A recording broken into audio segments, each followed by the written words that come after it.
Resolution to consent to the election of W. Nicholas Knisley, Bishop-elect of the Diocese of Rhode Island. The 77th Convention of the Episcopal Church got underway officially in Indianapolis this morning, with members of Alabama's deputation, Bishop Sloan, supporting staff, and visitors attending a variety of committee meetings, hearings, and legislative sessions of both the House of Bishops and the House of Deputies. We had a wonderfully stimulating conversation last night, and I was really encouraged to see new friendships being formed, old ones strengthened. And this is much of what convention is about.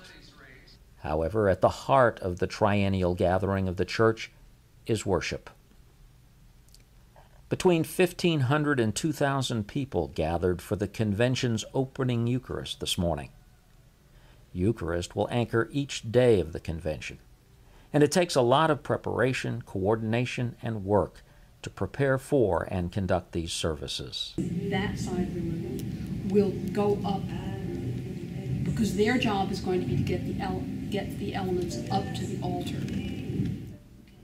The Diocese of Alabama's own Archdeacon, the Venerable Lou Thibodeau, is a member of the Convention Worship Committee. Lou's work began weeks before convention and has continued as volunteers, delegates, deputies, and visitors began to assemble earlier this week. We caught up with Lou before the start of convention and talked with her about her role. I'm here in the worship area where I've been training deacons from all over the country, including deacons from Alabama, to serve at the communion stations. The deacons will serve as table hosts to make sure that the people can receive the Eucharist after it's been blessed, and also are responsible for taking the blessed elements to the communion stations back to the altar. I volunteered to do this job because I think worship is the most important part of convention.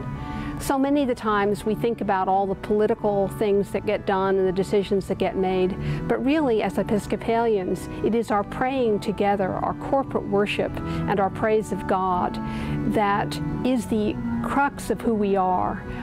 And that's one reason that I felt very strongly that I wanted to be a part of this worship committee.